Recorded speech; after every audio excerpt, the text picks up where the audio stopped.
I really want to share with you today that are really kind of important to understand. And I handed this out. Hopefully you will sometime want to do the net worth statement and just kind of get an idea of... Is there an extra one for me? Yep. You must have missed it.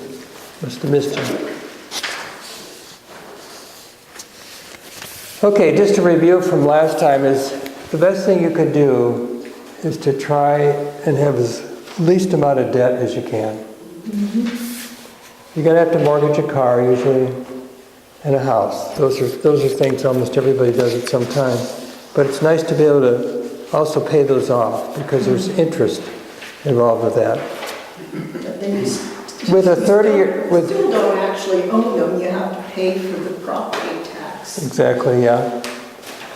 A 30-year mortgage, you probably pay for the house 3 times because of the interest accruing all the time. That's why people do the 15-year ones too and stuff like this. If you don't have to, don't ever take out a second if you don't have to. Let me talk about annuities. Yeah? Okay, great. Well, one? Annuities.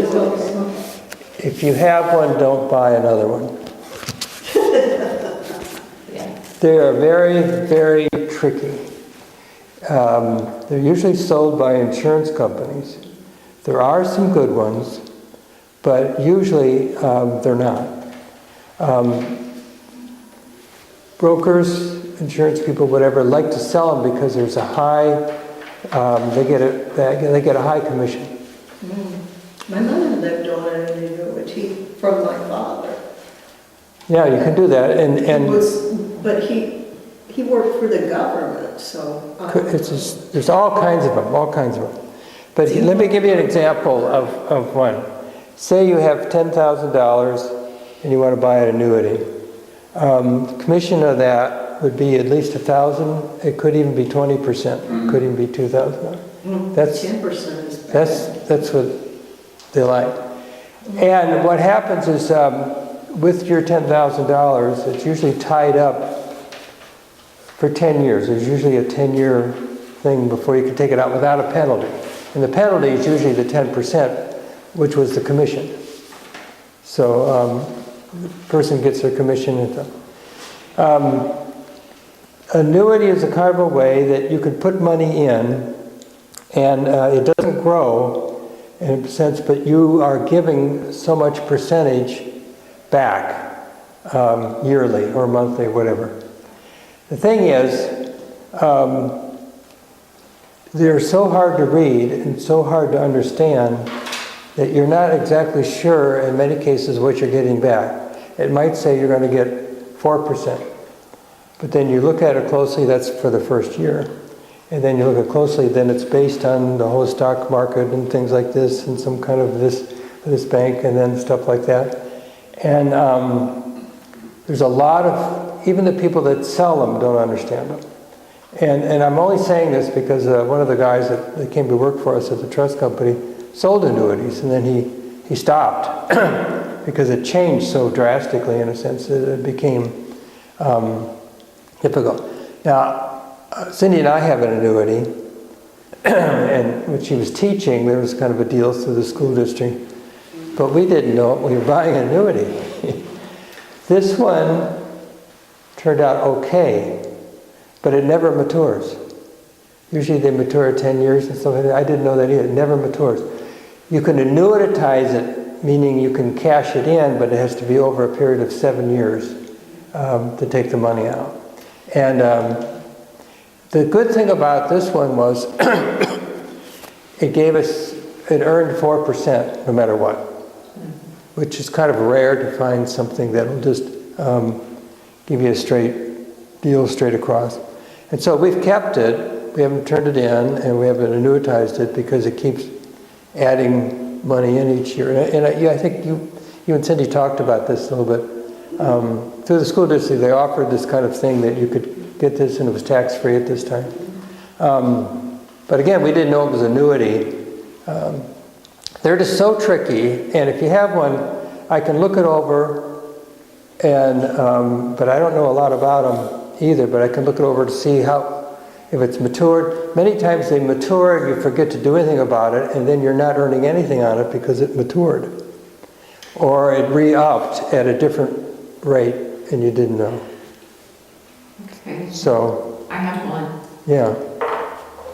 Bring it in, I'll just look at it Okay. and see if I can make sense of it.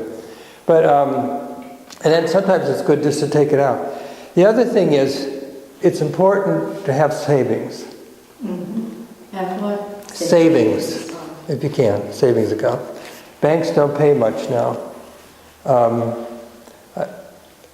Most of our savings is with the company that I worked with, the Covenant Trust Company, but I have a money market in the bank that earns me 0.3%.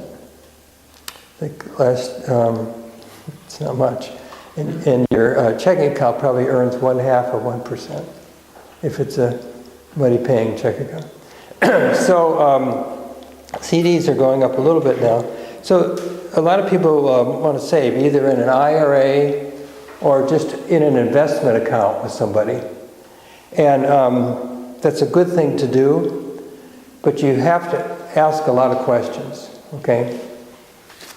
On the bottom of this page, and this is, did I have, oh, here they are. In the bottom of this, How often I've done that. look for your glasses. And on the bottom of this page, there's two rules here. There's a suitability rule and the fiduciary rule, standard. Okay, these are two important things. If you're going to go to a brokerage, or going to go to some place like Edward Jones or Raymond James or Merrill Lynch and someplace like this, and you have maybe $5,000, Merrill Lynch won't look at you for $5,000. You have $500,000. Don't even go in the door. But there's a lot of, Raymond James is a good company, Edward Jones is a good company, things like this. Thank you. No, they are. But what you need to know is, you'd like to know what you're being charged. Right. And they have to make money. They're doing the work and things like this. So it's okay for them to charge a fee. But there's two kinds of things that have here. There's the suitability rule in finances and the fiduciary. And these are important distinctions, okay? The suitability standard requires a broker-dealer or their representatives to use a financial product that's suitable to their client's objectives. So you go in and you say, I have $10,000, I'd like to put this in some kind of a IRA, but I want to invest it. What would you suggest? Because you know. So they'll ask you, what do you want to do? How long can you leave the money in there? And things like, what's your risk factor in terms of, they'll probably ask questions like this. And so you ask the client's objectives, their means, their age, and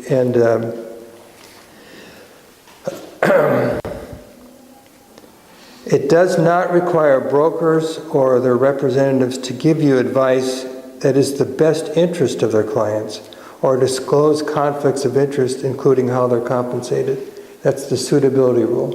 That doesn't sound good. No, this is mostly what brokers have. Basically, a lot of them have their in-house fees. Say you go to some kind of company and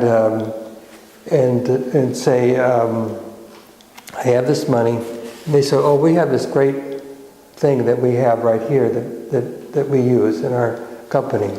And so it might not be the best thing for you, but it's the best thing for him because he gets some commission off of it. But you're still going to make some interest and stuff like this. But it's not in your best interest. It's not going to hurt you, but you're not going to do as well. There's other thing you might be taking. Let me give you a real terrible example of this.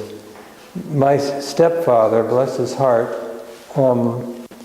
had a broker in Chicago years ago that he trusted. And those days you bought stocks, and you didn't kind of do the mutual funds. They didn't have a lot of those.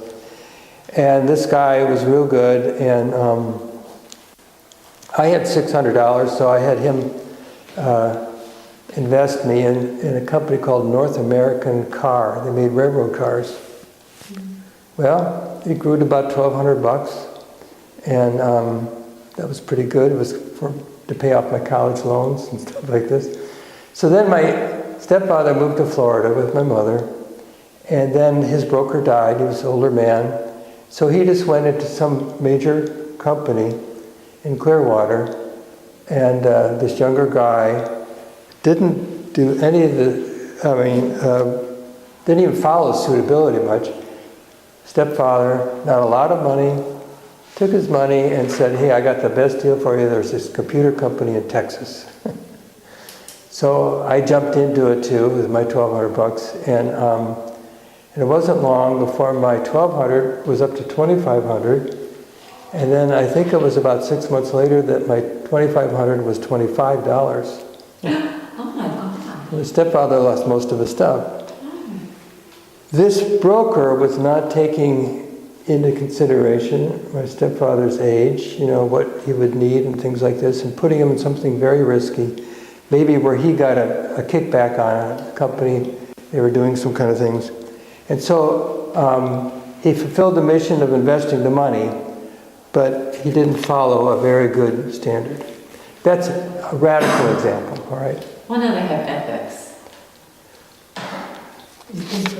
Everybody has a fix. Not everybody has ethics. There are parameters, but still there's a lot of stuff that goes on. Yeah, well, they have an SEC, so if you have a complaint. How many times did the SEC look at, who was the guy in New York with the Ponzi scheme? Oh, yeah, Bernie Madoff. He got away with the SEC inspection several because he was clever. And but see, and that's another huge case. This is another thing you got to be careful of, and I've read in this paper several times here in Orlando, where you give your money to a person who says they're a financial person and let them take care of it. They could do a nice job with it, or they could be out buying a boat and just making it count and just do it. And there's several of those that have happened here in Orlando. You said these are individual cases instead of a company. Yeah, a company's much better to work with, but you can't trust individuals and stuff like this to handle it. I read this really interesting story about Hank Aaron, baseball player, and he was at one time the highest paid, and he trusted these two guys who went to church, and at the time he was making $200,000 a year, and the checks just went right to these guys to invest the money. And when he checked on it after 2 years, it wasn't anything. Oh my God. Because these two wonderful people that were going to take care of it for him did. And he really couldn't get it back because he had trusted them. I mean, he'd given them permission in a sense to do it. Okay. Those who are subject to the suitability rule are registered representatives, stockbrokers, common-based brokers, broker-dealers, under the Broker-Dealer section of Investment Advisor Act of 1940. And don't ask me what that is. Okay, the fiduciary standard. A fiduciary is any person or organization in a position of trust, loyalty, and confidence, who has the legal duty to act on the benefit of another person, putting that person's interest above their own. Those subject to the fiduciary duty are usually fee-only investment advisors. That's if you're asking somebody to do things for you and they just charge a fee, and they're trust companies, registered investment advisors. Usually any certified financial planner has to pass the ethics thing, Arlene. Yeah. And they're usually would be a fiduciary person. It seems like a better thing to do. Yes, yeah, it is. But see, nobody knew that. I didn't know anything about this. I didn't know anything about these standards, and how you could just go in you hope that these people are going to do the best for you. And it's always good to ask what you're being charged. I asked this man that he used to walk Zachary early in the morning when we were at this place up in North Carolina, up this road in the dark, and there was this man that who lived on the top of the street, would walk down, and we got talking, and he had been a big investment guy in New York. Real nice man, older, loved the dog. Anyway, I was asking him about fees, how you do it. He said, there's all kinds of things. There could be a fee at the beginning. There could be a situation where if you make 5% on your investments, they get 1% of that as well as other things. There's all kinds of different, sometimes they get it in the back end. We had this other thing that was through school that we got rid of, but I kept getting these things in the mail saying, we just returned this and bought this and did this. Right. And I never asked that, but see, they get fees when they do that. They charge you your deal of fees. So they're just sort of balancing their account because they need extra money. You know, it might not even need to be balanced. So you need to just be careful. You know, ask questions. What are the fees? What am I being charged for? If you're going to redesign the account, is that going to charge me? You're going to ask me first, or you're just going to do it? All those kinds of things. Is that why a lot of people are doing their own thing? A lot of people, no. You could go to Ameritrade and just buy your own stocks and sell them and do that and pay your taxes. You could do that if you think you're clever enough. I'm not financially clever. like my $2,500. And so I stayed out of it for a long time. I did buy some Disney stock for $3,000. When we first moved here, there was a hailstorm, and the insurance company paid me for a new roof. That's all a new roof cost in those days. And but the guy, the insurance guy said, you know, you really don't need it. Your house is less than a year old, but according to all these little dents, you know. So I bought stock, Disney stock. And so I kept it, and then it tripled, and I sold it for $10,000. If I would have waited, it's worth $30,000. Really? But I did real well with it, so you're guessing yourself. Right. And you have to figure out what you can risk and stuff. But some people are good at that, and they do it, and they do it fine. The best thing is to get into some kind of mutual fund that's very balanced with all kinds of different companies. So if one of those little companies has a bad thing going on with them, the others will cover it in a mutual fund. And like a ship has to have ballast. I don't know how these huge cruise ships float. They're so tall like that. They just sort of sit, you know. But they have to have a big ballast, otherwise they would just roll over. That's what happened to the Vasa in Sweden way back in the 1600s. They put all this money into this huge battleship, and they floated out in the harbor. A little wind came up and the thing sank.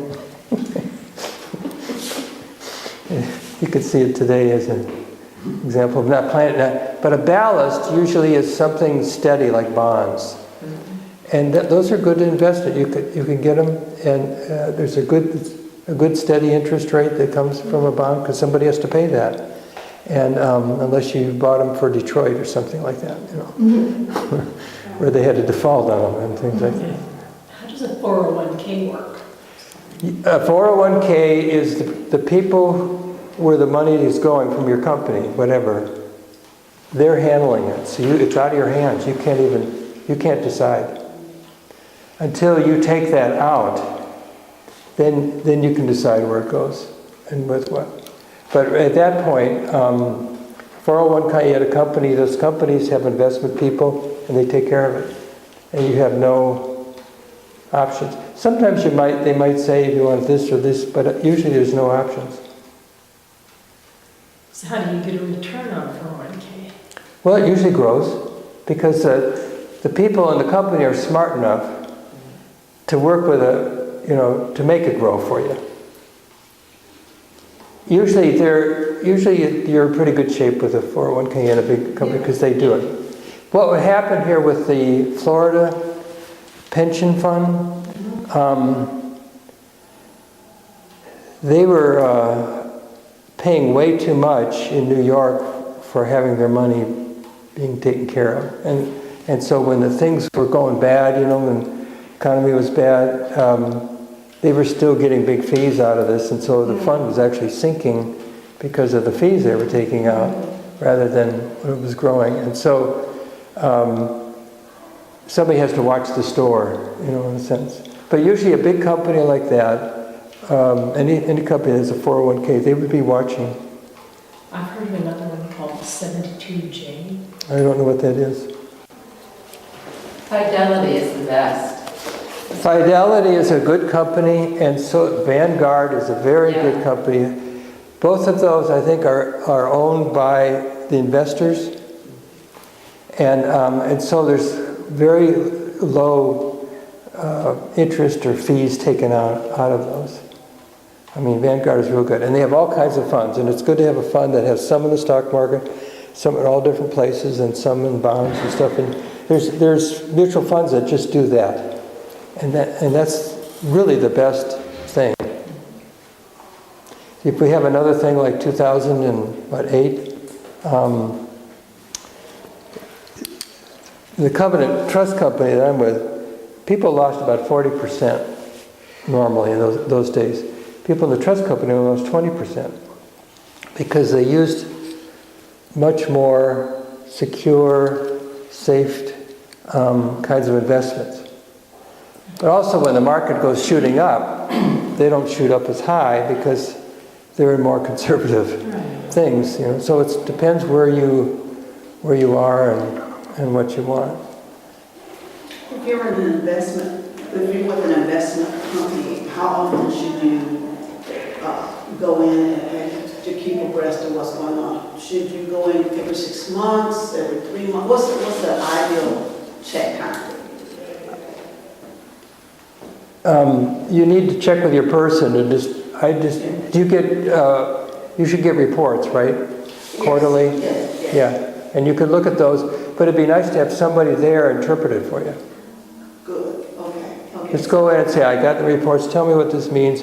And I think Edward Jones charges 1.5% or something, and that's about the going rate for any company. And I think they do it up front too. I think there's not hidden costs.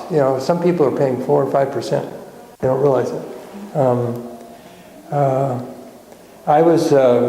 There was a broker in my church in Rockford, and I just gave him some money to invest. I didn't know what I was doing. Didn't have much, we had a little money left over from the house, and so. But he was good. He was a fiduciary type of person. I mean, he looked out for our interests and things like that. And then that company sold each other and stuff like this. So I ended up with a company named Raymond James, and I had no idea what the fees were or anything like this. But I know when I took the money out, the guy who was my former friend wouldn't talk to me again. Well, I try to go in like every 6 months, face to face. Yeah, I think that's a good idea. Every 6 months? Yeah. Okay. And get an idea if it needs to be rebalanced. Yes. I have 3 buckets. Yeah. And my buckets are, one of them would be, just let the money grow. Don't be playing with it. Second, because okay, I'll invest a little bit. The third bucket is, okay, which is the least amount. That's just the sky's the limit. Let's go for it. But my first bucket is always there. Yeah. Don't touch it. Yeah. Right. Be balanced. Yes. Even if and you'd be surprised. It doesn't take. I started an account, an IRA. This lady for $1,000. This old lady called me and said, "What's in my money? I need to start down in Miami, someplace." And I said, well, "Let's get you started. Let's get you started to savings, and start putting it away for you." And she started an IRA and things like this, and it doesn't take a lot to do it, but you can. And I think some of these companies you need at least $5,000 to start with or something. I'm guessing, but you can go in and do that. And what you want to do is be able to get the money out if you need it. Mm-hmm. See, with an annuity, you're usually stuck Right. until it matures. Do you have No. I can give you some information though, through the Covenant Trust Company. They do it. And like I said, I'm not one. I learned a lot, and I'm not a lawyer. I learned a lot, but I know enough to help, but I don't know enough to be the main person. But what I also can do is I've taken stuff from people and had this other person look at it and see if it's a good investments or not, stuff like this. Will you speak to reverse mortgage? Yes, I good. don't like it, but I've been advised in one situation to do that, and I didn't like it. Okay, I'm going to answer. It's in here. I'm going to answer these real quick. There's some of the special needs trust for a disabled child, and I know who asked that. She's not here today.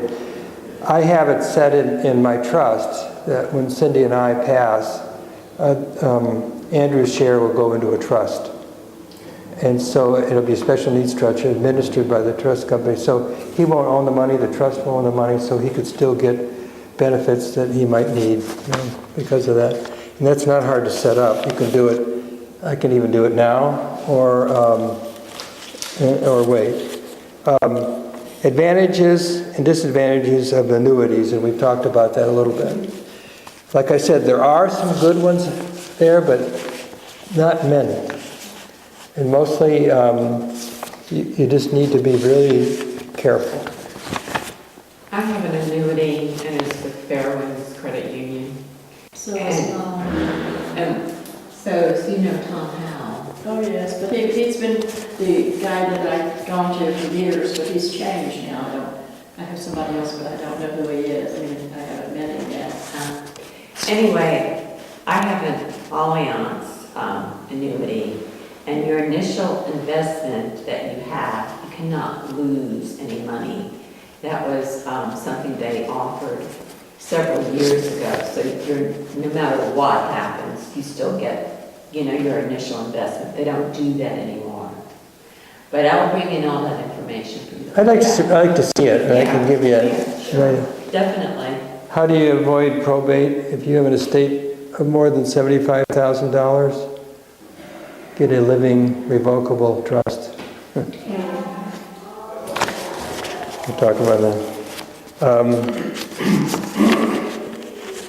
And that's not hard to do. Okay, 529, best way to pay for it. I don't know what 529 is for school, isn't it? You can put away for,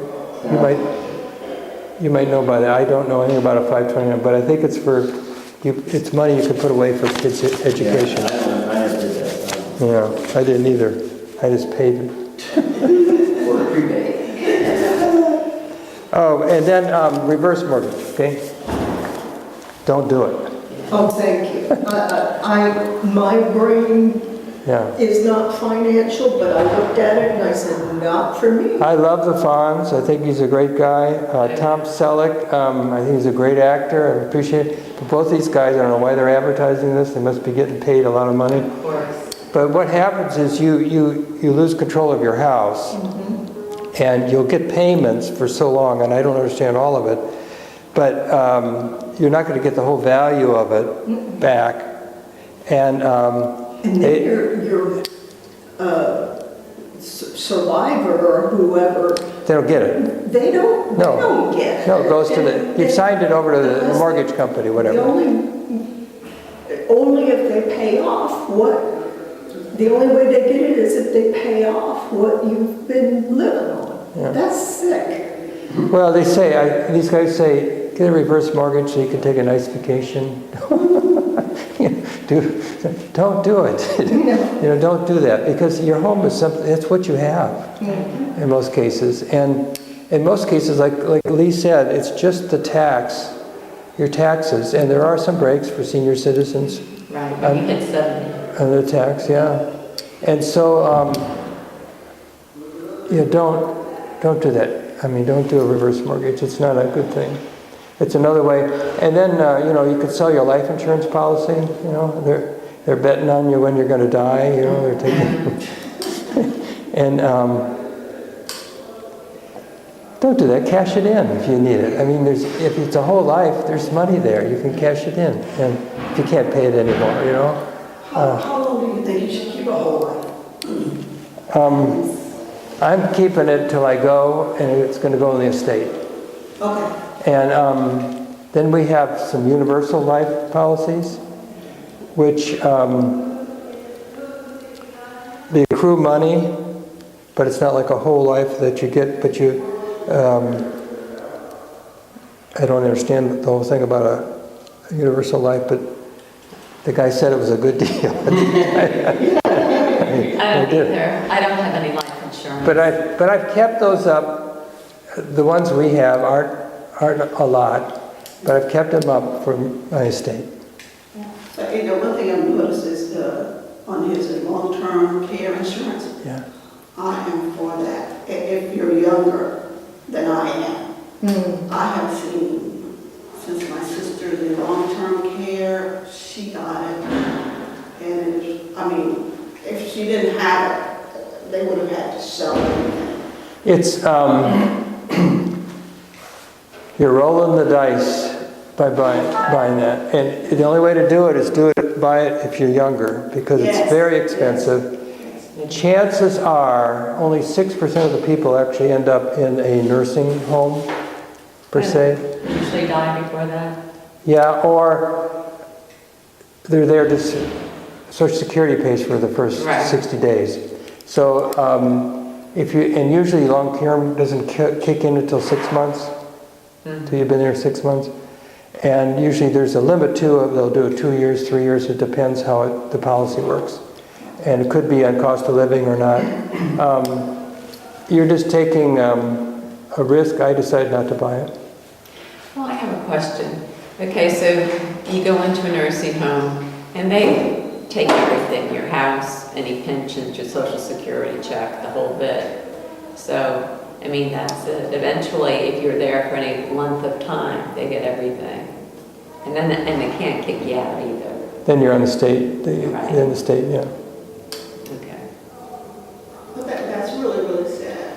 I had, Everything. I was a social worker Right. when I was going to seminary at night, when I first went to California before I got in the church. And Clark Gable's first wife was on my welfare file.